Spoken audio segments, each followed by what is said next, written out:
Okay, and welcome to my backyard. Hey, hopefully this works and it's not too much noise in the background here for you, but I thought we'd take it outside since that's what we're talking about, is stuff you can do offline to create business and leads for yourself in today's world, okay? Let me tell you well, I've got the 4 things that you can do this week to generate business this week. And a 5th thing for those ambitious folks out there that want to really crush it, okay? So let's talk about the 4 things you can do this week to generate at least an appointment for yourself, if not some actual closed or pending business, okay? Number 1, I wrote these things down, so I got to check my fancy notepad here. Number 1, you do this. Go to your calendar, look over the past 12 months at all the people that you spoke to that you didn't do business with. For whatever reason, the conversation fell off, you got busy, they got busy, you just never consummated a transaction with them, and yet they had some interest, right? So call them and just do a courtesy follow-up call and say, hey, this is Mike Fuller with XYZ Realty, just calling you as a service to see if you've purchased a home yet or sold your home yet, whatever it might be, right? Start a conversation. Go through all those people. Do it systematically. Write everyone a thank you note that you talk to, regardless of the outcome of the conversation. Okay? Number 2, call 2 for sale by owners every day this week to get an appointment. Okay, it's very easy to do. It's very simple. You simply call them and say, hi, this is Mike Fuller with XYZ Realty. I noticed your ad this morning on Craigslist ad, and was wondering if you'd be offended if I just stopped by to see your home. They'll say no, that they wouldn't be offended, right? And you say, great, I'll be in the area this afternoon around 3 o'clock, or would 4 be better for you?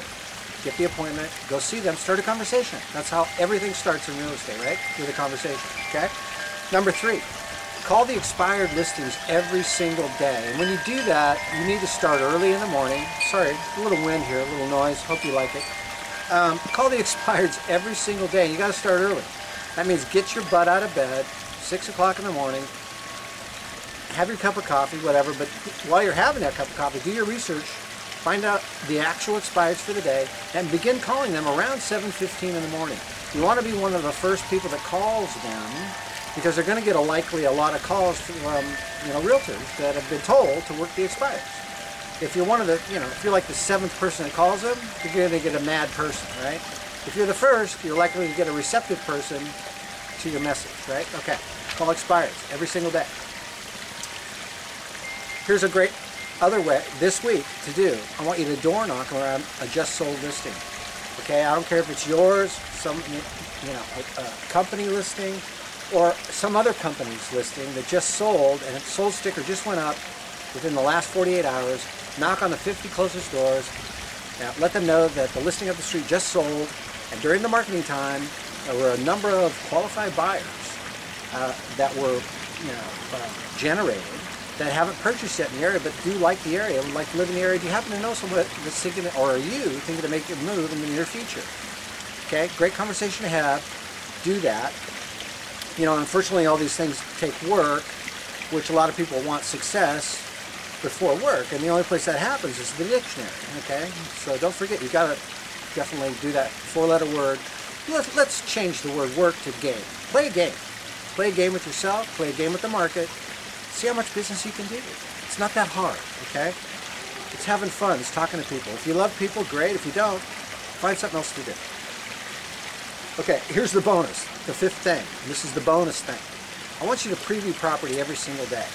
Okay, that's what the great ones do. They know their inventory, and they also know that when they preview property, it gives them an opportunity to generate additional business by having a conversation with that homeowner. I recommend previewing 3 types of properties, okay? Owner occupied, have the owner there so you can meet them, because guess what? If you happen to find a buyer for their home and write up a proposal on it, you're much more likely to have your proposal work if they've already met you and they've created a bit of, liking you and trusting you ahead of time, okay? Number 2, I want you to preview property that is tenant occupied. Give them notice, obviously you have to by law, but preview that property, and during that time, hopefully they'll be home, and you can have a bit of a conversation with them as to, you know, if they're considering making a purchase in the near future, right? And also get a hold of that investor client and see if they're planning on investing in additional properties. A lot of opportunity there. Third area, I would recommend that you you know, in terms of, you know, inspecting the inventory, and that would be to go to new construction and do that early in the morning. And the reason I say that is because you're most likely to meet a builder at a project early in the morning. Today's builder doesn't actually hammer nails. They work the phone and they talk to their subcontractors. But they will check their subdivisions, and when they do, they'll do it early in the morning typically, or their job site. And so you have a much higher chance of actually meeting them early in the morning. So go preview that property early. If you get to meet them, you know, start a conversation. Don't step on anybody's toes ever, but start a conversation. You know, hey, I'm interested in your product. You know, do you mind taking a few minutes to, you know, show me through, tell me what you've got here, and how I might be better able to demonstrate it to potential buyers that I come across on a daily basis, right? You never know, because I always used to love to be the second realtor in on a builder project, because usually the first realtor will hiccup at some point, and when they do, if they've met you, there's a likely chance they might call you, right? And you can then be the second realtor that comes in with a more motivated builder, simply needs to get their product moved. The last realtor wasn't maybe honest with them in terms of price or whatever, and you go in there and they're much more receptive, right? So hope you got something from today's video. Hope it wasn't too loud out here with my water feature, which I love, by the way. And you make it a great day, and go out and prospect, get yourself a lead today.